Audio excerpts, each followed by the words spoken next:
እንደምን ሰነበታችሁ። ዛሬ የምንዳስሰው በጣም ወሳኝ ርዕስ ነው። ይኸውም የምንጠቀማቸው ቃላት እንዴት አድርገው ሊፈውሱን ወይም ደግሞ ሊያቆስሉን እንደሚችሉ ነው። የቃላት ተጽዕኖ በፈውስ ጉዟችን ላይ ምን ያህል ትልቅ እንደሆነ አብረን እንመለከታለን። ይችን አባባል ሁላችንም ሰምተናት እናውቃለን አይደል? እውነታዊ ብቻ ሆን ምናልባት አንድ ወዳጃችን ከባድ ጊዜ ሲያሳልፍ ለማበረታታት ተብሎ የሚነገር ነው። ያው መልካም ታሰቦበት ቢሆንም አንዳንድ ጊዜ ግን እነዚህ ቃላት ከማበረታታት ይልቅ ጫና ሊፈጥሩ ይችላሉ። እሺ፣ ታዲያ ለምን ነው ይሄ ምክር አንዳንድ ጊዜ የሚጎዳው? እናስ እውነተኛና ገንቢ ድጋፍስ ምን ይመስላል? በዛሬው ትንታኔያችን ወደዚህ ሐሳብ ውስጥ ጠለቅ ብለን እንገባለን። እንግዲህ በመጀመሪያ ብዙዎቻችን ሳናውቀው ወጥመድ ውስጥ ሊከተን ስለሚችል አንድ ጽንሰ ሐሳብ እንነጋገር። ይሄም መርዛማ አዎንታዊነት ይባላል። በቀላሉ ሲገለጽ መርዛማ አዎንታዊነት ማለት አንድ ሰው በሐዘን ወይም በችግር ውስጥ ሆኖ እንኳን ደህና ነኝ እንዲል የሚገፋፋ ማህበራዊ ጫና ማለት ነው። ይህም እውነተኛ ስሜታችንን እንድንደብቅና ዋጋ እንዲያጣ ያደርገዋል። እና ይሄ የሚያስከትለው ጉዳት ቀላል አይደለም። ሁልጊዜ ደስተኛ መስሎ መታየት ግዴታ ሲመስለን ውስጣችን ያለውን ስቃይ እንዳንገልጽ ያደርገናል። ይህም ወደ ኀፍረት፣ ብቸኝነት፣ ከሁሉም በላይ ደግሞ ከእውነተኛ ፈውስ እንድንርቅ ያደርገናል።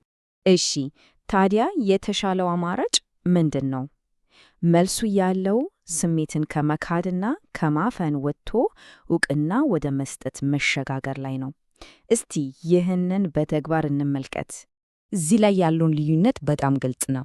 በግራ በኩል ያሉት ሐረጎች ውይይትን ይዘጋሉ። በቀኝ በኩል ያሉት ደግሞ ስሜት ይሰማኛል፣ ብቻን አይደለህም የሚል መልእክት በማስተላለፍ ለጥልቅ ግንኙነት በር ይከፍታሉ። ይህ ሰንጠረዥ ልዩነትን ይበልጥ ያብራራልና ጤናማ ድጋፍ ስሜቶችን በማዳመጥና ዕውቅና በመስጠት ግንኙነትን ሲያጠነክር፣ መርዛማ አዎንታዊነት ግን የባሰ ብቸኝነትና ጭንቀት ውስጥ ሊከት እንደሚችል ያሳያል። ጥሩ። ስሜቶችን ከተቀበልን እና ዕውቅና ከሰጠን በኋላ ቀጣዩ እርምጃ ምንድን ነው? የሚገርመው መልሱ አእምሯችን ለምናገኛቸው ትንንሽ ስኬቶች በሚሰጠው ምላሽ ውስጥ ነው ያለው። ሁሉም ነገር የሚጀምረው ዶፓሚን ከሚባል የአእምሯችን ኬሚካል ነው። ዶፓሚንን ልክ እንደ ውስጣዊ አበረታች አሰልጣኝ አድርገን ልናስበው እንችላለን። አንድን ነገር ስናከናወን ጥሩ ሥራ እያለ የሚሸልመን እና ለቀጣዩ እርምጃ የሚያነሳሳን እሱ ነው። ይሄ አሃዝ በጣም አስገራሚ ነው። ጥናቶች እንደሚያሳዩት 76 የሚሆኑ ሰዎች በጣም ደስተኛ የነበርንበት ቀን ብለው የሚያስታውሱት ምንም ያህል ትንሽ ቢሆንም ለነሱ ትርጉም ባለው ነገር ላይ መሻሻል ያሳዩበትን ቀን ነው። ታዋቂው ደራሲ ጄምስ ክሊርስ አቶሚክ ሃቢትስ በተሰኘ መጽሐፉ ላይ እንዳለው ትልቅ ለውጥ የሚመጣው በአንድ ጊዜ በሚደረግ ትልቅ ጥረት ሳይሆን በየቀኑ በምናደርጋቸው ትናንሽ እና ወጥ እርምጃዎች ነው። ልክ እዚህ ላይ እንደምናየው ፊት መታጠብ ወይም አጭር የእግር ጉዞ ማድረግ፣ እነዚህ በጣም ትንሽ ተግባራት ሊመስሉ ይችላሉ፣ ግን አእምሮአችን ዶፓሚን እንዲያመነጭ በማድረግ የመቻል ስሜትን ይገነባሉ። ስለዚህ እያንዳንዷ ትንሽ እርምጃ ትልቅ ዋጋ አላት። አሁን ደግሞ እነዚህን ሐሳቦች ወደ ሀገራችን ነባራዊ ሁኔታ እናምጣቸው። ኢትዮጵያ ውስጥ ድጋፍን በሁለት ዋና ዋና መንገዶች ማግኘት ይቻላል። አንደኛው በማህበረሰባዊ መዋቅሮቻችን ሲሆን፣ ሌላኛው ደግሞ በሙያዊ እርዳታ ነው። እንደ ዕድር እና ማህበር ያሉ ባህላዊ ተቋሞቻችን በችግር ጊዜ ብቻውን አይደሉም የሚል ተግባራዊና ሕያው መልእክት ያስተላልፋሉ።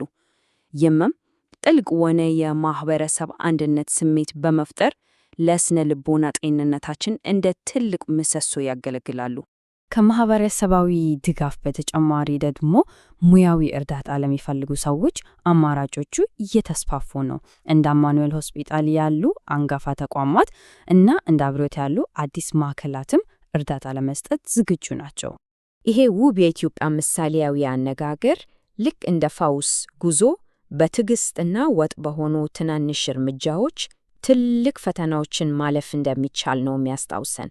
እንግዲህ እንደተመለከትነው እውነተኛ ፈውስ የሚገኘው ስሜቶቻችንን በመቀበል ትንሽ ስኬቶችን በማክበር እና ድጋፍን በመፈለግ ነው።